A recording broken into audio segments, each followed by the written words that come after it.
Il maestro artigiano è colui che, disponendo di un'adeguata e documentata esperienza imprenditoriale e aziendale, possiede elevate conoscenze e abilità manageriali con un'elevata attitudine all'insegnamento del mestiere.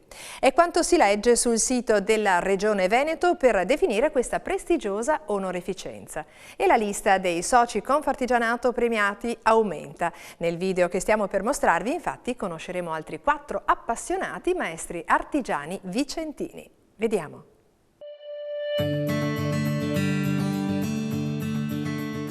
Ho scelto di diventare maestro artigiano perché dopo tanti anni di lavoro penso di aver accumulato esperienza a sufficienza per poter trasmettere alle nuove generazioni questo lavoro che, per quanto mi riguarda, è il lavoro più bello del mondo, un lavoro del fare.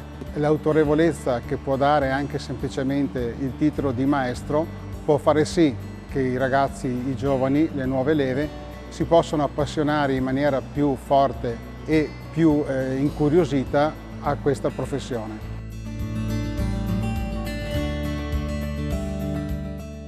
Ho scelto di diventare maestro artigiano perché ho ancora un po' di voglia di insegnare anche ai ragazzi l'esperienza che ho accumulato in questi anni e anche perché ci sono dei giovani che hanno ancora passione per questo lavoro e voglia di dedicarsi e di mettersi alla prova soprattutto. La mia passione è nata in una maniera molto strana. Io ho visto, per esempio, da ragazzino andavo, una signora vicino a casa mi mandava a prendere un cabaret di paste a Bassano. Io giravo nelle 2 o 3 pasticcerie più note di Bassano e mi mangiavo con gli occhi questi dolci.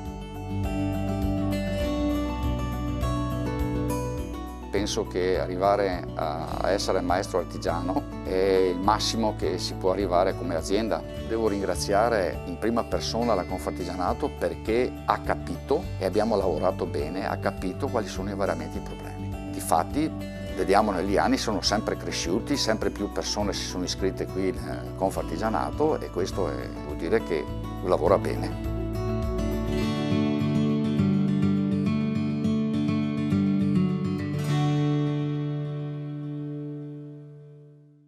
E per conoscere la storia dei maestri artigiani vicentini, visitate il canale YouTube di Confartigianato Imprese Vicenza, dove potrete vedere le interviste integrali delle 4 eccellenze del territorio che abbiamo appena conosciuto e molti altri video di questo filone. Per altri contenuti video cliccate i riquadri qui a fianco e per non perdervi i nuovi contributi iscrivetevi al canale. Grazie per la visione.